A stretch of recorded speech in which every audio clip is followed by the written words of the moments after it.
Hi friends, welcome to డిజి సేవపై. ఈరోజు వీడియోలో నేను పాన్ కార్డ్ ఏ విధంగా అప్లై చేయాలని చూపించబోతున్నాను. ఇందులోనే మైనర్కి దానికి విధమైన ఎగ్జాంపుల్ అన్నది నేను చూపిస్తాను. సో ఒక పెన్, ఒక చిన్న పేపర్ మీద రాసుకోండి, నోట్ చేసుకోండి. ఎందుకంటే చిన్న చిన్న చేంజెస్ ఉంటాయి, పెద్ద ఏమి ఉండవు. ఓకే, సో digisevapai.co.inకి వెళ్తాం. ఓకే, .co.inకి వెళ్ళిన దాని తర్వాత సర్వీస్ లాగిన్ చేసుకుంటాం. సర్వీస్ లాగిన్లో యూజర్ ఐడి పాస్వర్డ్ ఇచ్చి లాగిన్ చేస్తాం. Okay, successful login. కిందకు వచ్చిన దాని తర్వాత pan card UTI registration, pan card user ID, find your user ID, UTI coupon purchase, pan PSA login. Okay, ఈ 4 యూటీఐకి సంబంధించినవి. కొత్తగా వచ్చిన వాళ్ళు రిజిస్ట్రేషన్ చేసుకోండి. రిజిస్ట్రేషన్ చేసుకున్నాక లాగిన్ చేసుకున్న దాని తర్వాత కూపన్స్ కొనుక్కోండి. ఇప్పుడు పాన్ పిఎస్ఏ లాగిన్కి వెళ్దాం. లాగిన్కి వెళ్ళిన దాని తర్వాత ఈ విధంగా యూజర్ ఐడి పాస్వర్డ్ ఎంటర్ చేయమంటుంది. ఓకే, ఎంటర్ చేసి లాగిన్ చేస్తాం. ఇక్కడ మనం 49A సర్వీస్ వాడతాం కొత్త అప్లికేషన్కి సంబంధించి. మైనర్ అవ్వనివ్వండి, నార్మల్ మేజర్ పాన్ అవ్వనివ్వండి. Okay, 49A service. ఇక్కడ 4 steps: pre form, main form, upload document, generate batch. మిగిలినన్నీ కూడా వీటిలో ఏదైనా ప్రాబ్లం వస్తే మనం వాటిని కరెక్ట్ చేసుకోవడానికి పనికొస్తుంది అన్నమాట. ఎడిట్ ప్రీఫామ్ కేసెస్ని ఎడిట్ చేయడానికి. ఓకే, రీజనరేట్ అక్నాలజ్మెంట్ అంటే మనకి ప్రీఫామ్ కంప్లీట్ చేసిన దాని తర్వాత ఒక చిన్న స్లిప్ వస్తుంది. ఆ స్లిప్పు మీరు ప్రింట్అవుట్ కానీ సేవ్ చేసుకోవడం కానీ మర్చిపోతే అప్పుడు రీజనరేట్ చేసుకోవాలి. Edit pan application option, main ఫామ్లో ఏమైనా తప్పు ఉంటే అడ్రస్ అది ఎంటర్ చేసినప్పుడు తప్పు ఉంటే ఎడిట్ పాన్ అప్లికేషన్. ఓకే, అలాగే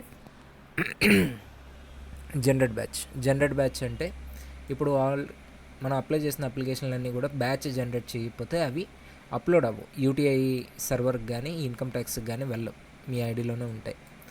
నెక్స్ట్ ట్రాక్ పాన్ అప్లికేషన్ అంటే అప్లికేషన్ మనం ఫినిష్ చేశాక ఒక 1 day ఆగి దాని తర్వాత మనం ట్రాకింగ్ చేసుకోవాలి.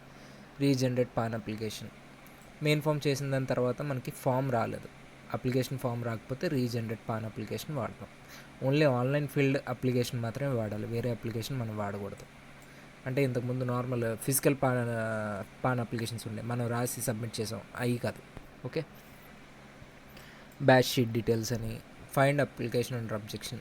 మనం అప్లై చేసిన దానికి ఏమన్నా అబ్జెక్షన్ ఉంటే, ఏమన్నా తప్పు చేసి ఉంటే అప్పుడు ఇక్కడ వస్తుంది. ఓకే, అబ్జెక్షన్ ఎందుకు వచ్చిందని వాళ్ళు మెన్షన్ చేస్తారు. అప్పుడు మనం ఇక్కడ అప్లోడ్ టు క్లియర్ అబ్జెక్షన్, ఆ అబ్జెక్షన్ క్లియర్ చేయడానికి ఆ డాక్యుమెంట్ మనం అప్లోడ్ చేయాలి. దాని తర్వాత అబ్జెక్షన్ బ్యాచ్ జనరేట్ చేయాలి. ఓకే, ఇవన్నీ కూడా డిఫరెంట్ ఆప్షన్స్. ఇప్పుడు ఫస్ట్ ప్రీఫామ్ ఎంట్రీలో పెద్దగా మిమ్మల్ని అడిగేది ఏమి ఉండదు. స్టేటస్ ఆఫ్ ది అప్లికెంట్, ఇండివిజువలా లేకపోతే అసోసియేషన్ ఆఫ్ పర్సన్స్, అంటే సంఘాలు ఉంటాయి చూసారా, వాటికి అప్లై చేయొచ్చు. ఓకే, అది అయిపోయిన దాని తర్వాత ఇక్కడ both physical pan card and ఈ పాన్ కార్డ్ టైటిల్ సెలెక్ట్ చేసుకుంటారు. శ్రీయ, శ్రీమతియ, కుమారియ. ఓకే, ఎంఎస్ఎన్ అంటే కంపెనీకి సంబంధించింది, కంపెనీ ఆర్ ఫండ్కి సంబంధించింది. సో ఇక్కడ అన్ని డీటెయిల్స్ కూడా యాజ్ పర్ ఆధార్ ఇవ్వాలి. ఆధార్లో ఓన్లీ నేమ్ ఉంటే నేమే ఇస్తారు. ఓకే, వాళ్ళకి ఇంటి పేరు లేకపోతే ఇది వదిలేయండి. నెక్స్ట్ నేమ్ ఆన్ కార్డు మీద ఏ విధంగా రావాలి. ఇప్పుడు నాకు ఇంటి పేరు ఉంటుంది. ఓకే, కానీ ఆధార్ మీద ఓన్లీ ఇనిషియల్ ఉంటుంది, సిఓ, సిహెచ్ఓ ఏదో ఒకటి ఉంటుంది. దానికి తగినట్టుగా నాకు ఓన్లీ ఇనిషియల్ కావాలి అనుకుంటే ఇక్కడ ఫుల్ నేమ్ ఎంటర్ చేయకుండా ఇక్కడ సిహెచ్ అని చెప్పేసి నా పేరు పెట్టుకుంటాను. ఓకే, ఇక్కడ ఇంటి పేరు ఉందంటే ఫుల్గా కావాలనుకుంటే ఫుల్గా టైప్ చేసుకుంటాం. ఓకే, జెండర్ సెలెక్ట్ చేస్తారు. దాని తర్వాత ఇక్కడ date of birth. Okay, date of birth select చేస్తారు. దాని తర్వాత ఓన్లీ మదరే ఉంటే, ఫాదర్ లేకుండా ఓన్లీ మదరే, సింగిల్ పేరెంట్ అయితే ఇక్కడ ఎస్ పెడతారు లేదా నో అని పెడతారు. దాని తర్వాత father name, last name, first name. Okay, next వచ్చి residence state, office state. Residence state ఒకటే సెలెక్ట్ చేస్తారు, ఆఫీస్ స్టేట్ సెలెక్ట్ చేయకూడదు. ఓకేనా, ఆఫీస్ స్టేట్ ఎవరికంటే ఫర్మ్ కానీ లేదంటే ఒక సొసైటీకి కానీ ఇలాంటి వాటికి అప్లై చేసినప్పుడు ఆఫీస్ స్టేట్ అన్నది ఉంటుంది. ఓకే, అప్పుడు దీనికి సెలెక్ట్ చేయొచ్చు. నార్మల్గా అయితే ఇండివిజువల్కి అయితే ఆఫీస్ స్టేట్ రాదు. ఓకే, రెసిడెన్స్ అనే. Okay, next address for communication. So ఇక్కడ స్టేట్ సెలెక్ట్ చేసుకుంటాం. స్టేట్ సెలెక్ట్ చేసుకున్న దాని తర్వాత రెసిడెన్స్ కూడా, కమ్యూనికేషన్ కూడా రెసిడెన్సే పెట్టుకుంటాం. ఓకే, దాని తర్వాత ఆధార్ నెంబర్ ఎంటర్ చేయాలి మనం ఇక్కడ, కస్టమర్ది. కస్టమర్ది ఆధార్ నెంబర్ ఎంటర్ చేసి చెక్ ఆధార్ కొడతాం, మళ్ళీ ఎంటర్ చేయమంటుంది. ఇది ఎందుకు అంటే ఆల్రెడీ పాన్ ఏమైనా అలాట్ అయ్యి ఉంటే మీకు ఇక్కడ చూపిస్తుంది, లేకపోతే చూపించదు. ఓకే, దీన్ని ఓకే చేస్తారు. ఓకే చేసిన దాని తర్వాత బేసిక్గా ఐడెంటిటీ ప్రూఫ్కి, అడ్రస్ ప్రూఫ్కి, డేట్ ఆఫ్ బర్త్ ప్రూఫ్కి ఇన్ని ఆప్షన్స్ ఉన్నాయి కదా, వీటిల్లో సెలెక్ట్ చేసుకోవచ్చు అనుకుంటారు. కానీ బేసిక్గా ఫస్ట్ వచ్చే ప్రూఫ్ ఆధారే పెట్టాలి. మూడిటికి కూడా ఆధారే తీసుకుంటుంది. ఫస్ట్ ఆధార్ ఇచ్చిన దాని తర్వాత ఈ డీటెయిల్స్ మీ ఆధార్ కార్డ్తో మ్యాచ్ అవ్వలేదనుకోండి, ఒక అప్డేటెడ్ ఆధార్ కార్డ్ కాదనుకోండి, అప్పుడు మీకు ఆల్టర్నేట్ డాక్యుమెంట్ సబ్మిట్ చేయాలి బయోమెట్రిక్ వేయించి కస్టమర్తో. నార్మల్గా ఒక అప్డేటెడ్ ఆధార్ అంటే రీసెంట్గా ఆ పర్సన్ బయోమెట్రిక్స్ కానీ ఫోటో కానీ ఏదైనా అప్డేట్ చేసుకునేవ్వండి ఆధార్లో, అలా జరిగిందనుకోండి మీకు ఇంక ఇదే ఆల్టర్నేట్ ప్రూఫ్స్తో సంబంధం ఉండదు, ఓన్లీ ఆధార్తో మీరు చేసుకోవచ్చు. ఇంకో సినారియో మీకు చెప్పడం మర్చిపోయాను. ఇప్పుడు చాలామంది ఓన్లీ డేట్ ఆఫ్ బర్త్ ఇయరే ఉందంటారు ఆధార్ కార్డులో. అలాంటిది 0101 పెట్టేసి ప్రాసెస్ చేయొచ్చా అంటే చేయలేరు. ఓకే, ఎందుకంటే ఆధార్ డేటాబేస్లో ఏముందో మనకి తెలియదు. సో అలా తెలియనప్పుడు ఫస్ట్ కస్టమర్ ఆధార్ అప్డేట్ చేయించుకున్నారనుకోండి, బయోమెట్రిక్ అన్న అప్డేట్ చేయించుకుంటే ఆ ఫుల్ డేట్ ఆఫ్ బర్త్ అన్నది వచ్చేస్తుంది. దాన్ని బట్టి మీరు అప్లై చేయొచ్చు, అంతే తప్ప మీరు 0101 పెడదామంటే రాదు. ఓకే, సో అది చూసుకోండి. ఇంకా ఇప్పుడు ఈ ఫుల్ డేట్ ఆఫ్ బర్త్ లేకుండా మీరు ప్రొసీడ్ అవుతారు. పోనీ 0101 పెట్టారు, అయ్యింది. కానీ మీరు ఇప్పుడు సబ్మిట్ చేసినప్పుడు, డాక్యుమెంట్ సబ్మిట్ చేసినప్పుడు 0101 లేదని చెప్పేసి అబ్జెక్షన్ వస్తుంది. ఎందుకంటే మీరు ప్రూఫ్ల మీద ఆ 0101 లేదు కాబట్టి. ఆ అబ్జెక్షన్ రాకుండా మీరు ఏ ఇబ్బంది పడకూడదంటే ఒక అప్డేటెడ్ ఆధార్ తీసుకోండి అప్లై చేసినప్పుడు. ఓకే, లేదంటే ఆ 0101 వేరే ఆల్టర్నేట్ డాక్యుమెంట్లు దేంట్లోనే ఉండాలి. సపోజ్ ఇక్కడ date of birth proof select చేస్తున్నాం. ఓకే, ఇక్కడ డేట్ ఆఫ్ బర్త్కి ప్రూఫ్లు ఉన్నాయి చూడండి. ఎఫిడవిట్ కావాలి మెజిస్ట్రేట్ది, లేదంటే birth certificate issued by municipal authority, ఇవన్నీ ఉన్నాయి. ఓకే, వీటిలో ఏదైనా ఉన్నదేమో చూసుకోవాలి ఫస్ట్ ఆఫ్ ఆల్. ఈ లేకపోతే మళ్ళీ ప్రాసెస్ చేయడానికి అవ్వదు. సో ఇలాంటి ఇబ్బంది లేకుండా ముందుగా చూసుకోండి. కస్టమర్ దగ్గర ఓన్లీ ఇయర్ ఆఫ్ బర్త్ ఉంటే అది అప్డేట్ చేయించుకోమని చెప్పండి. సో ఇప్పుడు ఇది సబ్మిట్ చేస్తాం, కాంటాక్ట్ నెంబర్, ఈమెయిల్ ఐడి ఇవన్నీ ఇస్తాం. ఇక్కడ చిన్న విషయం, కార్డ్ డిస్పాచ్ అడ్రస్ అని ఉంది కదా, ఇప్పుడు మీ కమ్యూనికేషన్ అడ్రస్ పెట్టుకున్నారనుకోండి, మీరు ఏదైతే ప్రూఫ్ ఇప్పుడు సబ్మిట్ చేస్తున్నారో అదే అడ్రస్కి వస్తుంది. ఓకే, లేదు మీరు వేరే ప్లేస్లో ఉన్నారు, జాబ్ రీత్యా దేనికో దానికి మీరు షిఫ్ట్ అయిపోయారు, ఆ అడ్రస్లో లేరు, అప్డేట్లో లేదు. ఇప్పుడు మీరు ఏం చేయొచ్చు, మీరు ఎక్కడైతే అడ్రస్లో ఉంటున్నారో ఆ పక్కన మీ ఫ్రెండ్స్ కానీ లేదా మీ రిలేటివ్స్ కానీ ఎవరైనా ఉన్నా, లేదా మీ హౌస్ ఓనర్స్ కానీ ఉన్నా, వాళ్ళ ఆధార్ కూడా మీరు తీసుకోవాల్సి ఉంటుంది. కార్డ్ అక్కడికి రావాలి అంటే వాళ్ళ ఆధార్ని మనం సబ్మిట్ చేస్తాం. అప్పుడు ఏంటంటే కార్డ్ డిస్పాచ్ అడ్రస్ రిప్రజెంటేటివ్ పెట్టాం, మీ తరపున వాళ్ళు తీసుకుంటారు, అందుకే రిప్రజెంటేటివ్. ఓకే, వాళ్ళకి సబ్మిట్ చేసినప్పుడు ఏంటంటే వాళ్ళ అడ్రస్కి డిస్పాచ్ చేయబడుతుంది.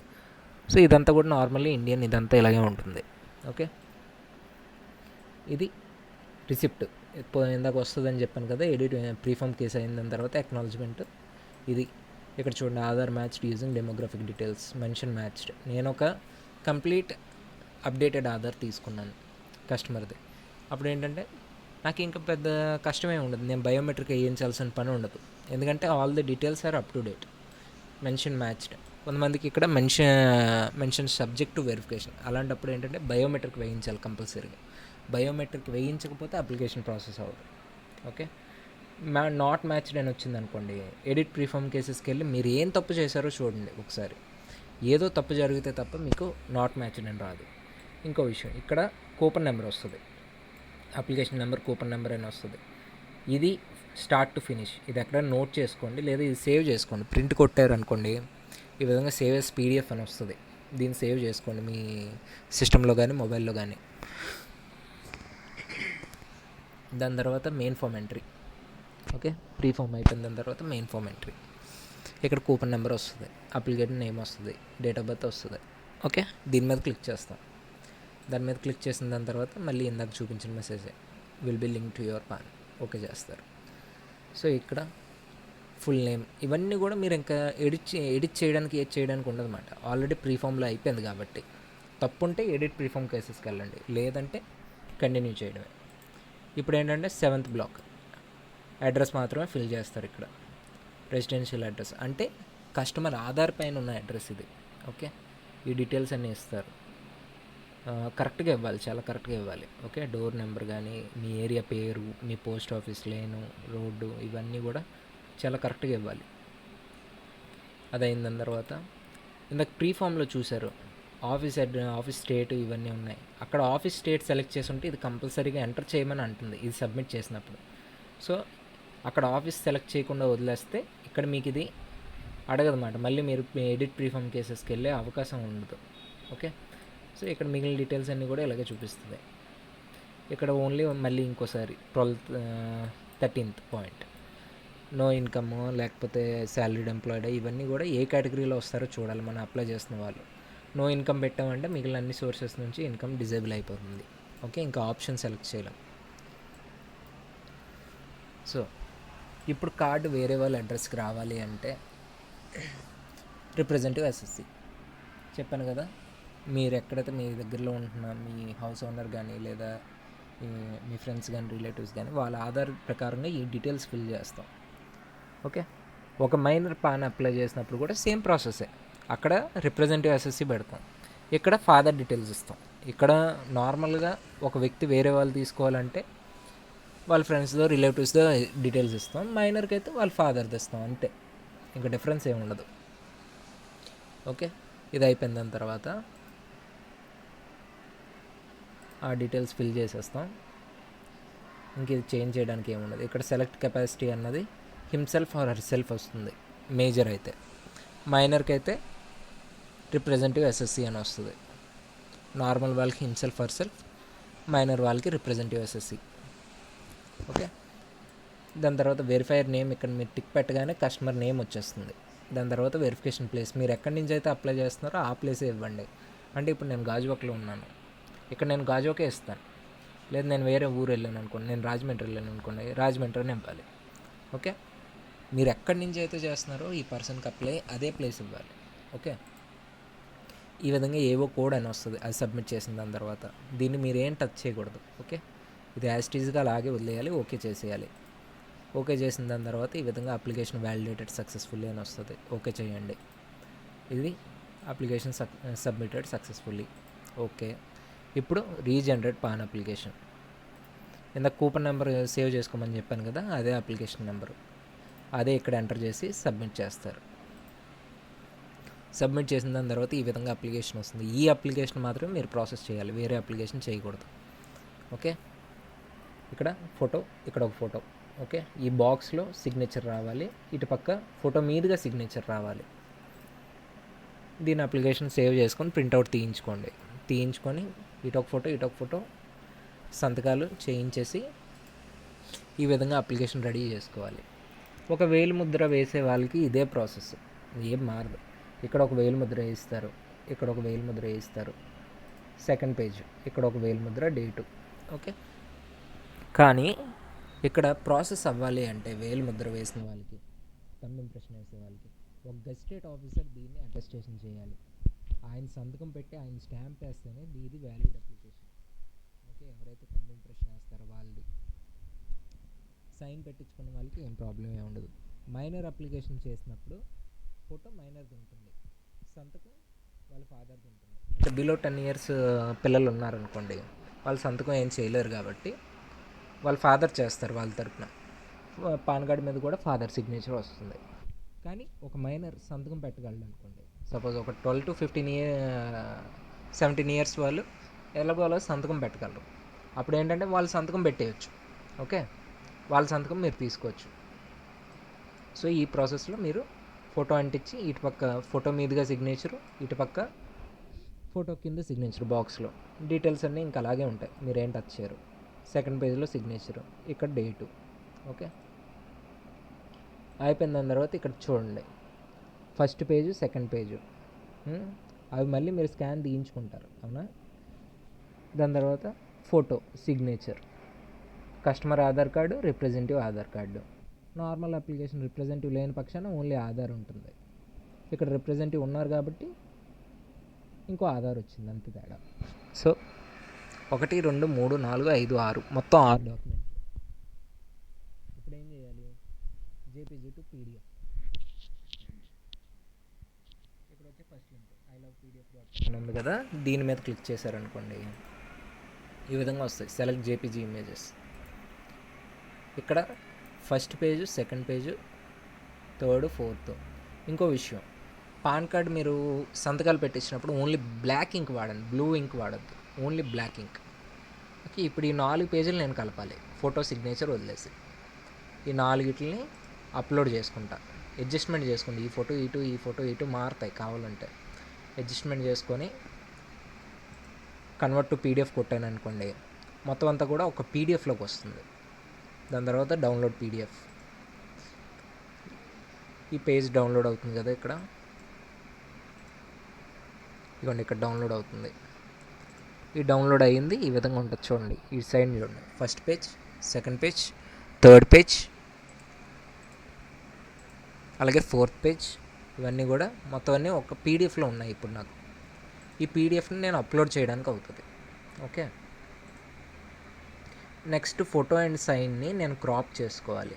ఆ క్రాపింగ్ ఎక్కడ చేయొచ్చు? నేను digisevape.utiindia.comలో వెబ్సైట్కి వెళ్ళి photo and sign cropping tool అని ఉంటుంది. ఇక్కడ దీన్ని యూజ్ చేశాను అనుకోండి, మీకు ఇంకా అప్లికేషన్లో ఎటువంటి డౌట్ లేకుండా, ఎక్కడ కూడా ఆగకుండా మీరు ఇంకా కంప్లీట్ చేసేయచ్చు నేను చెప్పినట్టు ప్రాసెస్ని అలా ఫాలో అయితే. ఓకే, ఇలాగ వస్తుంది టూల్. ఇక్కడ ఫోటో అప్లోడ్ చేసి, సిగ్నేచర్ అప్లోడ్ చేసి, గెట్ ఫోటో, గెట్ సిగ్నేచర్ కొట్టామనుకోండి, ఇక్కడ చూడండి సైజ్ ఇచ్చాడు, height, with. Okay, 300 DPI, 600 DPI ఇచ్చారు. ఈ సైజుల్లో మీరు చేయాలంటే కష్టం. ఒక ఫోటోషాప్ ఏదో ఓపెన్ చేసి అది అడ్జస్ట్మెంట్ చేసి, ఇది అడ్జస్ట్మెంట్ చేసి చేయాలి. అదేం లేకుండా సింపుల్గా నీట్గా క్రాప్ అయిన ఫోటోని పెట్టుకొని సింపుల్గా చేసుకుంటే వెంటనే డౌన్లోడ్ అయిపోద్ది. ఈ విధంగా ఫోటోని సెలెక్ట్ చేసుకొని గెట్ ఫోటో కొడతాం, డౌన్లోడ్ అయిపోతుంది. సేమ్ అలాగే గెట్ సిగ్నేచర్ కూడా అప్లోడ్ చేసి గెట్ సిగ్నేచర్ కొడతాం, డౌన్లోడ్ అయిపోతాయి. ఇక్కడ మీకు డిఫరెన్స్ తెలుస్తుంది చూడండి. ఇది original photo, original sign, height ఎక్కువ ఉంది, విత్ ఎక్కువ ఉంది. ఇది క్రాప్ అయిన ఫోటో చూడండి, సైజ్ తగ్గిందా, స్క్వేర్ లాగా ఉంది. ఇది కొంచెం సైజ్ కూడా తగ్గింది. ఇది డిఫరెన్స్ క్రాపింగ్ టూల్ వాడడం వల్ల. ఇది పాన్ కార్డుకి సంబంధించిన సైజెస్. ఈ సైజు మాత్రమే యూటీఐ యాక్సెప్ట్ చేస్తుంది, వేరే సైజుని యాక్సెప్ట్ చేయదు. ఓకే, సో ఇప్పుడు మళ్ళీ బ్యాక్ వచ్చేస్తాం. ఇప్పుడు 49 years సర్వీస్, అప్లోడ్ డాక్యుమెంట్. ఇందాక చెప్పాను కదా, సైజులు చూశారు కదా, 213, 213, 600 DPI ఇవన్నీ ఇక్కడ ఉన్నాయి. పాన్ అప్లికేషన్ చూడండి, ఇక్కడ ఇచ్చిన మెథడ్ ఫ్రంట్ పేజు, ఇంకా supporting documents to be scanned in 200 DPI PDF-A format. అంటే అన్నీ కూడా ఒక పీడిఎఫ్లో ఉండి ఆ మ్యాక్సిమం సైజ్ 2 MB ఉండాలన్నారు. ఇప్పుడు మనం చేసిన ప్రాసెస్లో అదంతా కలిపి 1 MB కన్నా తక్కువే ఉంటుంది. ఓకే, ఈ మొత్తం డాక్యుమెంట్స్ కూడా ఒక దాంట్లో ఉండాలి. ఇక్కడ డాక్యుమెంట్స్ అప్లోడ్ చేయరు చాలామంది, అప్లికేషన్ ఫామ్ ఒకటే కదా అడిగిందని చెప్పేసి అప్లికేషన్ ఫామ్ ఒకటే పెడతారు, ఇది చదవరు. ఓకే, సో ఇక్కడ అప్లోడ్ కొట్టినప్పుడు ఈ విధంగా PAN form, picture, signature. PAN ఫామే కదా, ఓన్లీ ఫామే అప్లై చేద్దాం అనుకుంటారు, ప్రూఫ్లు కావాలి కదా వెరిఫికేషన్కి. సో అవన్నీ కలిపి ఇందాక నేను డాక్యుమెంట్ రెడీ చేశాను. ఇప్పుడు ఈ పాన్ ఫామ్ని, ఆ పీడిఎఫ్ని మనం ఇక్కడ అప్లోడ్ చేస్తాం. ఓకే, ఈ పీడిఎఫ్ మొత్తం అన్నీ కలిపి ఉన్న పీడిఎఫ్ అప్లోడ్ చేసాం. నెక్స్ట్ పిక్చర్, క్రాప్ అయిన ఫోటో. ఓకే, అది అయిపోయింది. దాని తర్వాత సిగ్నేచర్ అన్నీ అప్లోడ్ చేసి, ఇవన్నీ చేసి అప్లోడ్ చేస్తాం. అప్లోడ్ చేసిన దాని తర్వాత డాక్యుమెంట్స్ అప్లోడెడ్ ఫర్ అప్లికేషన్. ఇంక ఈ స్టెప్ ఫినిష్ అయ్యాక మీరు డాక్యుమెంట్స్ అయ్యో నేను మర్చిపోయాను, నేను మళ్ళీ చేంజ్ చేసుకోవాలన్నా అవ్వదు. ఓకే, ఇక్కడ వరకే. అందుకే ఆచితూచి చేసుకోవాలి. ఎందుకంటే ఇక్కడ చూడండి టైము 20 నిమిషాలు వస్తుంది ఒక ఆప్షన్లో. ప్రీ ఫామ్లో 20 నిమిషాలు వస్తుంది, మెయిన్ ఫామ్కి 20 నిమిషాలు వస్తుంది, అప్లోడ్ డాక్యుమెంట్కి 20 నిమిషాలు వస్తుంది. ఇది అయిపోయినా సరే మీరు రేపన్నా కంప్లీట్ చేసుకోవచ్చు, ఆ తొందర ఏం లేదు, నెమ్మదిగా చేసుకోండి. ఓకే, ప్రీ ఫామ్ అయిన నెక్స్ట్ డే మెయిన్ ఫామ్ చేయొచ్చు, మెయిన్ ఫామ్ అయిన నెక్స్ట్ డే మళ్ళీ అప్లోడ్ డాక్యుమెంట్ చేసుకోవచ్చు, నెల తర్వాత అయినా చేసుకోవచ్చు, ఆ ప్రాబ్లం ఉండదు. ఓకే, టెన్షన్ పడి త్వరగా చేసేవద్దు, కన్ఫ్యూజ్ అవ్వద్దు, తప్పుడు డాక్యుమెంట్లు అప్లోడ్ చేయొద్దు. ఓకే, సో ఇది అయిపోయింది. అప్లోడ్ చేస్తాం. అప్లోడ్ చేసేసిన తర్వాత జనరేట్ బ్యాచ్కి వెళ్ళి అప్లికేషన్ నెంబర్ ఇవన్నీ టిక్ పెట్టండి. పెట్టేసి కింద సబ్మిట్ అని వచ్చింది కదా, సబ్మిట్ చేయండి. సబ్మిట్ చేశాక బ్యాచ్ షీట్ డీటెయిల్స్ ఎలాగ వస్తుంది. ఇది వచ్చేసిన దాని తర్వాత మీరు ఏం చేయక్కర్లేదు, అయిపోయింది. పాన్ కార్డ్ అప్లికేషన్ మొత్తం ఫినిష్ అయిపోయింది. ఇంక మీరు చేసేదంటూ ఏమి ఉండదు. దీని ప్రింట్ తీసుకుంటారో సేవ్ చేసుకుంటారో మీ ఇష్టం. ఓకే, ఇదిగోండి 1000 ముద్ర వేసిన అప్లికేషన్ ఇలా ఉంటుంది. ఇటుపక్క ఒక తమ్ముడు, ఇటుపక్క గెస్టెడ్ అటిస్టేషన్, ఇటుపక్క ఒక అటిస్టేషన్, ఇక్కడ ఒక అటిస్టేషన్. ఈ విధంగా తమ్ ఇంప్రెషన్ వాళ్ళకి, మైనర్ వాళ్ళకి ఫాదర్ సంతకం పెడతారు, లేదా మైనర్ పెట్టగలిగితే మైనర్ పెడతారు, అంతే. అప్లోడింగ్ ప్రాసెస్ అంతా కూడా సేమే, దాంట్లో ఎటువంటి చేంజెస్ అనేవి ఉండవు. ఓకేనా? సో ఈ విధంగా మొత్తం అంతా ప్రాసెస్ అనేది కంప్లీట్ చేసుకోవాలి బ్యాచ్ జనరేషన్ వరకు. 2 to 3 days తర్వాత ట్రాకింగ్, అట్లీస్ట్ 24 hours ఆగి ట్రాకింగ్ చేసుకొని దాని తర్వాత అబ్జెక్షన్ పడితే దాని క్లియరెన్స్ వేరే.